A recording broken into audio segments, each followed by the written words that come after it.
Este es uno de los problemas más urgentes para el ser humano civilizado. Ha creado la civilización para darse seguridad. ¿Seguridad para qué? ¿Para el aburrimiento?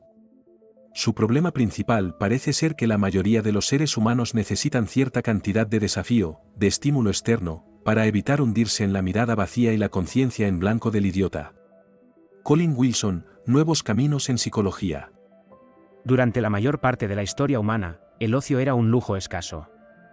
Trabajar desde el amanecer hasta el anochecer solo para sobrevivir era el destino de casi todos los hombres, mujeres y niños hasta hace unos pocos cientos de años. El geólogo inglés Sir Charles Lyell escribió que en la década de 1840, Estados Unidos era un país donde todos, ricos o pobres, trabajaban desde la mañana hasta la noche, sin nunca disfrutar de un día de descanso. Sir Charles Lyell.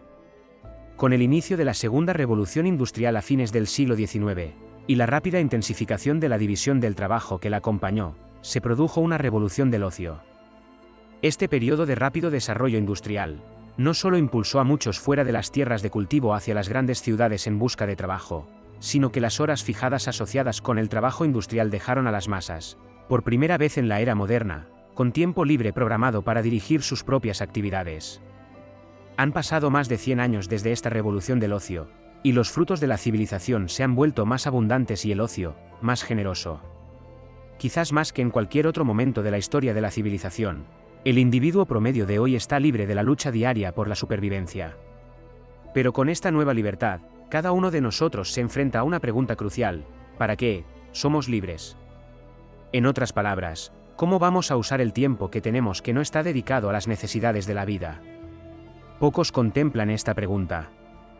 En cambio, al igual que con muchas preguntas importantes sobre cómo vivir, la mayoría de las personas se sumergen en la conformidad y asumen implícitamente que su tiempo libre se gasta mejor descansando, relajándose y consumiendo de manera pasiva.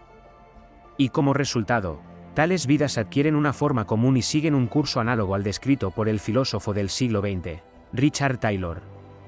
La mayoría de las personas son, en el sentido más común, muy limitadas.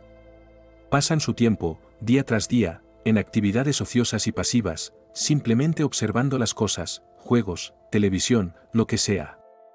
O llenan las horas hablando, principalmente sobre cosas sin importancia, sobre idas y venidas, sobre quién está haciendo qué, sobre el clima, sobre cosas olvidadas casi tan pronto como se mencionan. No tienen aspiraciones para sí mismos más allá de pasar otro día haciendo más o menos lo mismo que hicieron ayer. Caminan por el escenario de la vida, dejando todo como estaba cuando entraron, sin lograr nada, sin aspirar a nada, sin tener nunca un pensamiento profundo o siquiera original. Esto es lo que es común, usual, típico, de hecho, normal. Relativamente pocos se elevan por encima de una existencia tan monótona. Richard Taylor, Restaurando el orgullo. Algunos pueden argumentar que no hay nada de malo en este tipo de existencia llamada normal. La vida moderna puede ser acelerada y estresante, y con los problemas de salud mental en aumento, tal vez lo que se necesita es más tiempo dedicado al descanso y la relajación. Sin embargo, el prolífico escritor inglés del siglo XX, Colin Wilson, no estuvo de acuerdo con este sentimiento. Demasiada inactividad, en lugar de promover la salud mental, tiende a engendrar infelicidad y un exceso de problemas psicológicos. Wilson llegó a esta conclusión temprano en su vida. En su autobiografía Soñar con algún propósito, señala que en su adolescencia luchaba contra episodios de depresión, y simpatizaba con la sabiduría contenida en el libro de Eclesiastés. Vanidad de vanidades, todo es vanidad. Sin embargo, Wilson tenía una mente perspicaz y estaba decidido a descubrir por qué siempre se sentía tan melancólico. Comenzó a observar que sus episodios de depresión generalmente eran precedidos por periodos prolongados de pasividad, cuando no ocupaba sus días con tareas interesantes, desafíos y problemas por resolver. Descubrió que pronto se apoderaban de él estados de ánimo depresivos, nublaban sus percepciones y lo llevaban a convertirse en un pesimista de la condición humana. La mente ociosa es el taller del diablo. O como escribe Wilson: el aburrimiento, la pasividad, la estancación, estos son el comienzo de la enfermedad mental, que se propaga como la escoria en un estanque estancado. Colin Wilson, Nuevos caminos en psicología. Si el descubrimiento de Wilson sobre la conexión entre la pasividad y la enfermedad mental tiene mérito, entonces nos enfrentamos a las siguientes opciones. Podemos desperdiciar nuestro tiempo libre en actividades ociosas, dejar nuestros potenciales sin explotar y volvernos propensos a enfermedades mentales. O podemos esforzarnos por pasar la mayor parte de nuestro tiempo libre creando, explorando, aprendiendo, haciendo, desafiando nuestras capacidades y mejorando nuestros talentos. Si bien la última opción requiere perseverancia, lucha y el sacrificio de placeres y comodidades a corto plazo, el resultado, la salud mental y el crecimiento personal, vale la pena el esfuerzo. El individuo mentalmente saludable es aquel que habitualmente recurre a niveles bastante profundos de reservas vitales. Un individuo cuya mente se permite adormecerse, de modo que solo la superficie se perturba, comienza a sufrir de problemas de circulación. La neurosis es la sensación de estar desconectado de tus propios poderes. Colin Wilson, Nuevos Caminos en Psicología. Pero, ¿qué pasa si el descubrimiento de Wilson sobre la conexión entre la pasividad y la depresión no es aplicable a todos, sino solo a una minoría que, como Wilson, posee un impulso creativo inusualmente fuerte? Tal vez para algunas personas, la pasividad no genera el sufrimiento que generaba en Wilson. ¿Significaría esto que luchar por pasar nuestro tiempo libre en actividades creativas es una pérdida de tiempo y energía? En su libro Restaurando el Orgullo, Richard Taylor presenta un argumento coherente de por qué la lucha por producir y crear siempre vale la pena, ya que, como explica, aumenta nuestras posibilidades de poder alcanzar el raro estado de orgullo. Taylor define el orgullo como el amor justificado hacia uno mismo, y señala que mientras muchas personas afirman amarse a sí mismas, en su mayoría su amor propio no es orgullo, sino narcisismo, o un escudo arrogante para proteger su inseguridad y odio hacia sí mismas.